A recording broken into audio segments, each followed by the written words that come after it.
Hey guys, welcome back. If you're new to the channel, be sure to subscribe so you can catch new spills every week.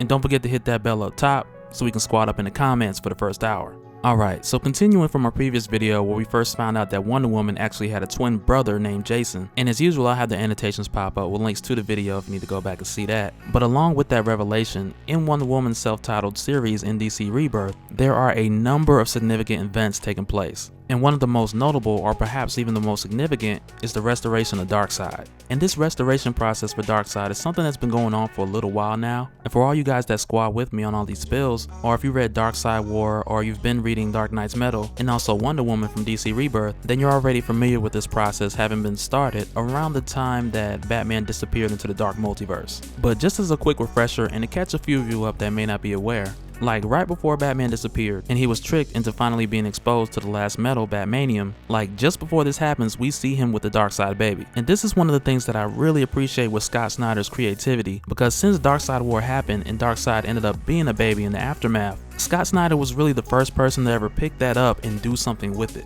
And it's in Dark Knight's Metal issue number 2 where we find out that Batman actually stole Darkseid, or kidnapped, because that's pretty much what you call it when you're stealing babies, there's no way around that. But when he did this, Darkseid was in the possession of Grail, who had been looking after Darkseid ever since the ending of Darkseid War. But after Batman disappears, Grail gets him back, and really that's where his restoration process begins. Or I wouldn't even really say begins, but this is at the point where we begin to see it happen, and then not too long later pick up at a more substantial rate. And the way that she does this is mainly because Darkseid's power comes from the power of the old gods. And so essentially what she does from here is just find as many children of the old gods as she can, takes their life force and feeds it to Darkseid. And she hunted down a lot of these guys, including Hercules. And really at this point, we've seen some of what Grail is capable of as a fighter. Seeing her go against Wonder Woman back in Darkseid War, like that was an introduction second to none. But with her reappearing and hunting down these different gods, we got a much better perspective of her capability as a fighter. And not to say that Wonder Woman wasn't much of a challenge, because that couldn't be any further from the truth, but to see her just run through and slaughter a number of different demigods, and some of them put up a good fight. Like Hercules definitely put up a good fight for a majority of the battle, but yet and still he was still defeated by Grail, and as a result had his life source turn into baby food.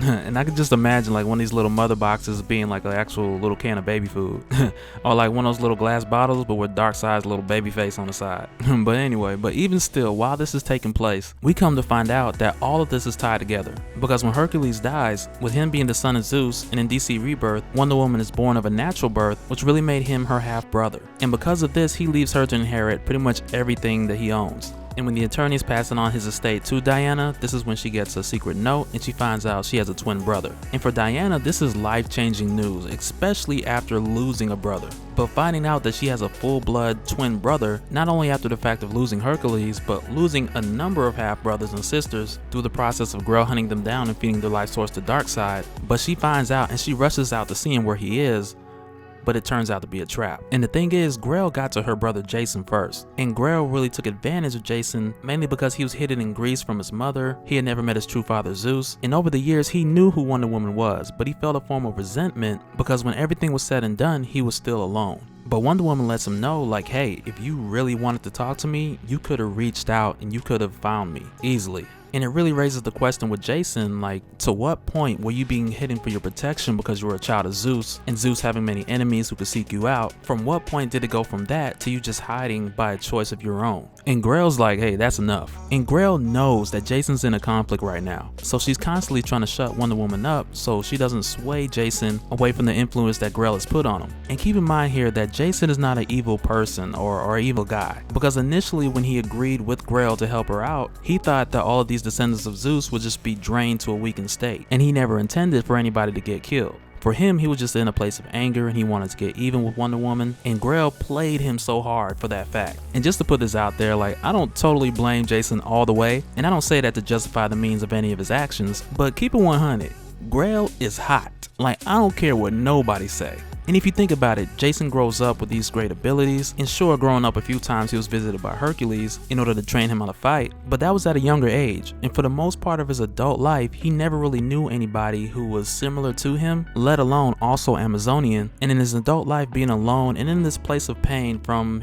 the history of his family and his past, along comes this woman who's dark, beautiful, and understands him to an extent. It really puts him in this position where he's easily manipulated, especially when he's uninformed of the entire truth. But for the record, this isn't something that is outright shown to us or told to us. This is really just me reading between the lines, and also kind of noticing a pattern in DC Rebirth where you see the good guys kind of go for the bad girls. You know, Batman and Catwoman, Nightwing and Shan Sang. Like, the possibility of something happening between these two is there. I just want to point that out. But with Grail going upside Wonder Woman's face a few times, Wonder Woman just comes to the place like, you know what, that's enough. And she just breaks out of her constraint. And the truth is, she could have done this at any point in time. But the reason why she chose not to is because she wanted to take a minute and try to talk reason into her brother Jason, which is actually a smart move, because you really can't reason with somebody while you're fighting them, but if you give them the illusion of having the upper hand, then you can have a conversation with them where their true intentions come out. And when Wonder Woman breaks out of her restraint, the fight tends to go a bit more in her favor. And even though Jason and Grail took her down the first time, it was mainly because they had the element of surprise. But in this case, when she uses that to her advantage, it gives her the upper hand instead.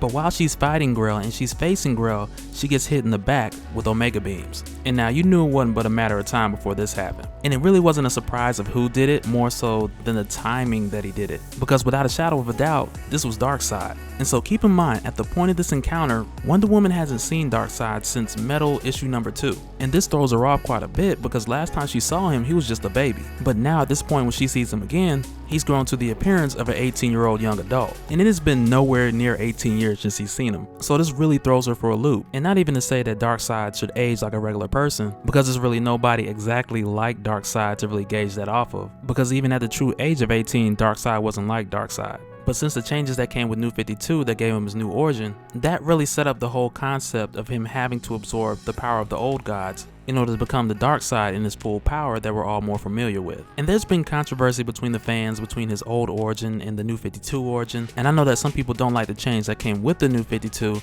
but I do like that it brings this new concept of Grail doing whatever she can in order to restore her father. And along this journey, there's certain conflicts that Grail deals with herself as well, and we'll get to that in a little bit. But when it's all said and done, she wants to see her father restored back to his full power. And although her intentions initially are to raise him different and possibly create a different type of Darkseid, she ultimately wants to see him seated back at the throne of Apocalypse. And so even when the courses of action that she has to take contradict some of the end goals that she wants to see happen with this, ultimately she just does what she feels needs to be done in order to restore her father. And Wonder Woman tries to combat Darkseid, but that really doesn't go anywhere. She just gets tossed to the side. And so then Darkseid starts to drain her life, not necessarily to kill her, we'll talk about that in a minute. But when Jason sees this, we're taken back to not too long ago when they first met. And it's all starting to come to him like, this is not what I intended. And with the exception of his father, who he never met, she's really his only family. And at this point, he knows the Darkseid feeds off of her, it'll kill her. And Jason begs Darkseid to stop, which he does, because remember, keep in the back of your mind that Darkseid needs Wonder Woman alive.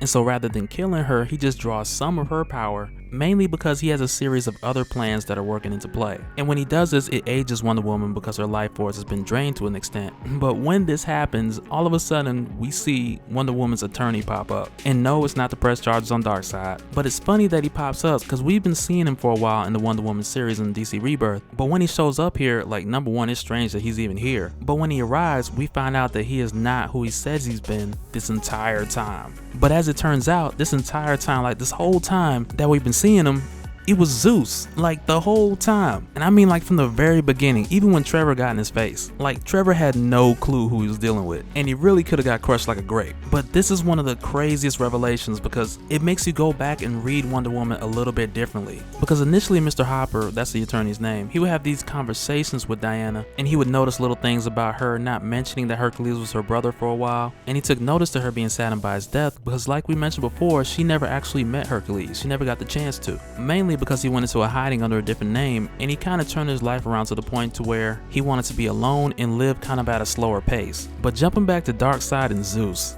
the fight between these two is so satisfying. And it's crazy because Zeus is one of those characters who you don't see a lot. You just don't see him fighting all the time like you would see Superman in a brawl or some of your more familiar characters. Zeus is more so one of those characters that you hear about but he's seldomly seen. And when you do see him, you know he ain't about playing no games. But to actually see him get his hands dirty and fight, and let alone fight Darkseid, like, it is extremely satisfying. And at one point, he hits Darkseid with his uppercut, and I don't know how many Mortal Kombat fans I got out there, but Zeus hits Darkseid with his uppercut, and the level changes.